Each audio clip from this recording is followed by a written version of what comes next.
ngasi nungdairamgi pau Manipur Top Channel dagi phangbiragani.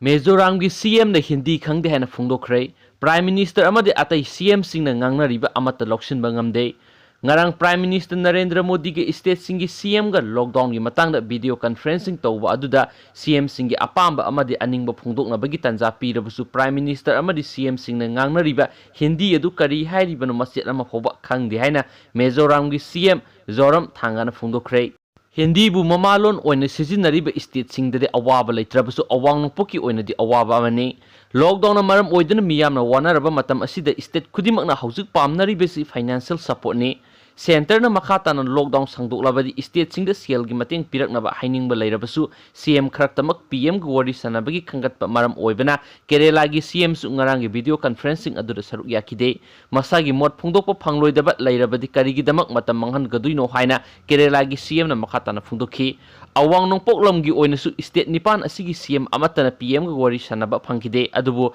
Meghalaya gi CM na di lockdown asi sangdokpagi apamba phungdorakhi Marak thana video content masang katang hapsaramge Khurai Angaubi film da Khurai na pibu hunduna amadi phajadaba wahi wata yawbugi damak coordinate body Khurai na miyam da film asi thadoktanaba amadi film forum na miyeng sangnaba khangalakle atopa paw amanamuk lockdown huranba masing yamkhalagle committee semduna huranba sangnare COVID-19 laisat ke mari lainana lebak pumura lockdown lokthokhiba maram na huran lanagi wathoksu nongmonomagi masing hingalakli Imphal gi khara haidokhiba mafam singda huran bagi wathoksi sathaba heli hainasu pawsin hairi pawsina mari lainana more gi khunau lekai da hokiba numit kunni asida huran lanagi wathok asi hengalakparigi lekai asigi oiba apunma mifam ama hokiba numaijung numita pangthokre hairi Khunau lekai asigi oiba apunma mifam ama hokiba numaijung numita pangthokre hairi Khunau lekai gi yaifa thorang thoksil lupna sinduna COVID-19 ga mari lainana pangthokhiba mifam aduna tongan bu warep homsu lokre hairi warep singa dudi lekai asida pot yonbagi matam asi numidang pung 3 tagi hena Yon yadaba huran masing hengalakpa maramna lekai asigi oiba committee ama siamduna ehing yarektuna huran basangba amadi lekai asigi yumthong khuding di sanitize ta honnabagi khongthang ama oina yumgi thongalda ising baltin amaga sapon amaga thamba haina warep longna kishu haina phungdorakli yamna nungaitaba thawdo ama namuk miyo ama toilet manungda siduna leiramle ngasi nungthul pung ani ge minute kurunrom tabada khabai soidana leiba friendly enterprises ki toilet miyo ama siduna leiramle siram khibadu Gopal Yat ka sai nifuga mari apokpa Karna Bahadur Kanglatombi Haukiwa customer attendance oiba asina toilet changbada manung thong lunsinduna leiramba thenakhi maha kaubuda pakhum amata phangdabadagi toilet adu hangdoklubada miyo adu siraga leiramkhibani hairi amasung thawdo aduga mari leinena police na case nama register tawkhre haina su pausisin makhatana phungdorakli aduga topa marueba paw manamu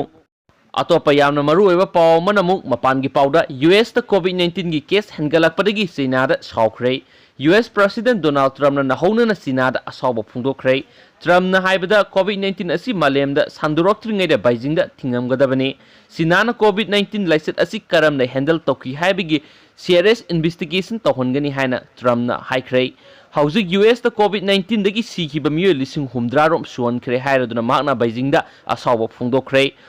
White House ki news conference Trump na US na China da sawningi amasum China asi maralai haiba yai haina haikhi US na thajai maduri China na ngalingai da COVID-19 asi horakpa mafam adumakta da thingamba yabani maduna malemda COVID-19 asi sandokpa ngamloi Trump na hana su China da attack tawkhrabani mahakna COVID-19 asi China virus hairubadagi China ga awai akhum tawnakhi China na su COVID-19 asi US military na Wuhan da sandurakibani haina US da maral sikhiba laikhrabani hansu pauksi asina makhatana phungdo aroiba oina pawang tanga hapsaramge India na China na sabu COVID test kit sizinadana khangan kibadu China na yaningda phungdorakli India government na China na saba rapid antibody test kit COVID-19 surveillance tawda sizinadana state singda poktak pikibadu Chinese government nuaitaba phungdokhrei wafam asingarang India Council of Medical Research ICMR na China da saba test kits khudimak pitokhinaba haikibani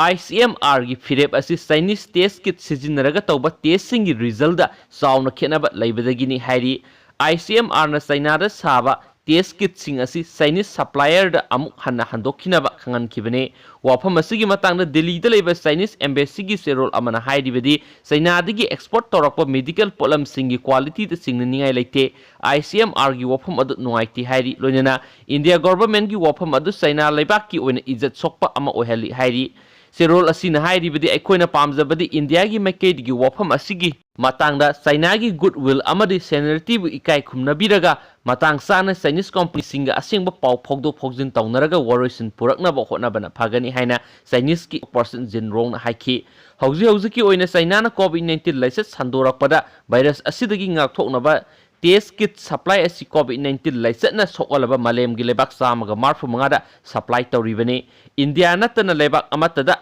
ꯉꯁꯤ ꯐꯥꯎꯕ ꯆꯥꯏꯅꯥꯅ ꯁꯥꯕ ꯔꯦꯄꯤꯗ antibody test kit ꯑꯁꯤꯒꯤ ꯃꯇꯥꯡꯗ ꯀꯔꯤꯒꯨꯝꯕ quality ꯂꯩꯇꯦ ꯑꯃꯗꯤ ꯐꯠꯇꯦ ꯍꯥꯏꯕꯒꯤ ꯋꯥꯀꯠ ꯑꯃꯠꯇ ꯂꯥꯛꯄ ꯂꯩꯇ꯭ꯔꯤ ꯍꯥꯏꯅꯁꯨ ꯄꯥꯎꯆꯦ ꯑꯁꯤꯅ ꯃꯈꯥ ꯇꯥꯅ ꯐꯣꯡꯗꯣꯔꯛꯂꯤ꯫